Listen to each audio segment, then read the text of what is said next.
Death Wish, directed by Eli Roth, and if you haven't heard of him, he makes some really awesome movies.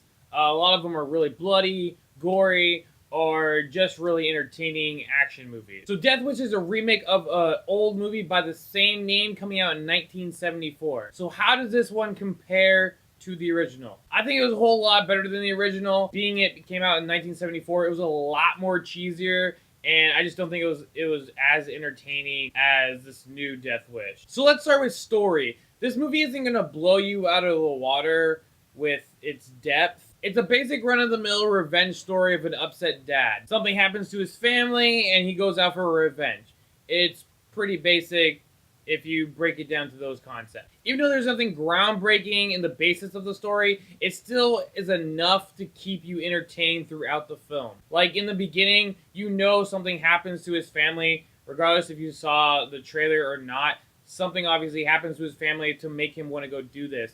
And in the beginning of the movie, I was like, all right, I know something's going to happen to them, but they did do a good job at making you actually care about his family, and they don't just jump instantly right into it. Like, it's not within the first 5 minutes of the film.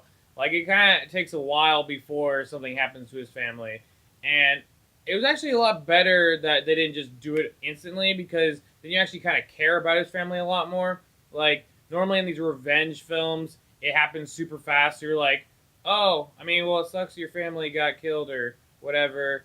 Go you. But in this one, it actually took a while and actually did care about the wife and daughter in the film before the events occurred. I also did like how relevant the film was. There's a lot of DJs or radio talk show guys talking about what was happening in the film. There's also like memes being made of him, which I thought was kind of funny that they put in there. They're also showing how fast social media spreads because someone takes a video of him doing something.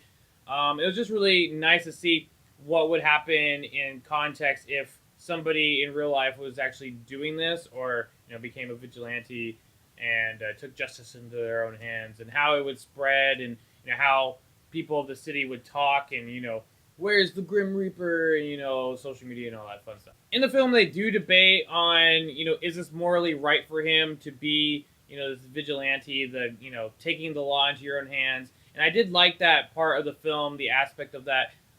Bruce Willis's character gets to listen to it on the radio, and, you get to make your own judgment call if, what he did was right or not. But I like that they added that into the movie. So let's talk about acting. Bruce Willis, as always, brings the action. He actually didn't look bored in this movie. Some of his recent movies, he looked like he was just there to cash a check. But in this movie, I actually did like how good he did. Dean Norris plays a detective in this, but all I could see was Hank Schrader. And if you don't know who that is, he is a character from Breaking Bad, and he was also a cop in that. So that's pretty much all I could see, and I kept on whispering to my friend, Schrader, because that's pretty much all I could see. He was pretty much acting like him throughout the movie. But everyone else did a really good job in the movie. The bad guys were good. They had some good scenes in there. All the acting and torture scenes were fun, and they did a good acting of that. So let's talk about how entertaining this movie was. I really was entertained by this movie. There was a lot more action in this movie than I thought there was going to be. I thought it was just going to be, him shooting a few people here and there, and just a lot about, cops and stuff like that. But no, there was a lot of action, a lot of shooting, a lot of fun, and there was some awesome, gory, bloody scenes in this, just like I knew there was going to be from an Eli Roth movie. There are some torture scenes in here. Really only one, but it's pretty badass, and it reminded me of the Punisher game where he gets a bad guy and puts his head over like a buzzsaw or something. He's like, tell me where the whatever.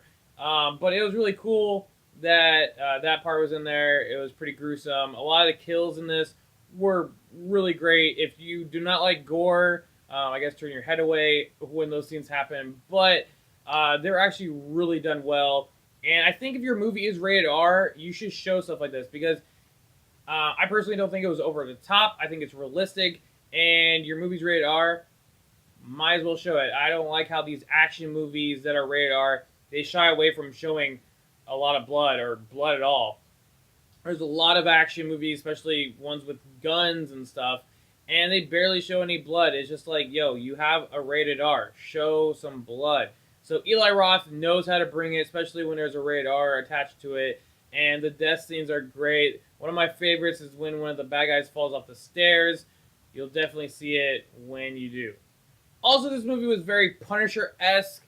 Obviously, Vigilante kind of goes hand in hand with Punisher. That's what he does. He goes kills criminals, and that's what Bruce Willis's character does in this.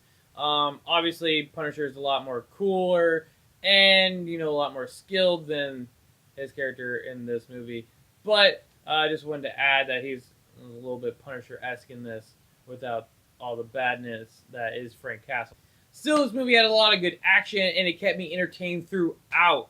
So we all actually had a good time watching this movie. The story was super simple, but the action and everything else kept me entertained throughout. And really, that's all you need from a movie like this. So in total, I give the story a 6. I give acting a 7.5. And I give entertainment an 8.5. In the end, giving this movie a 7 out of 10.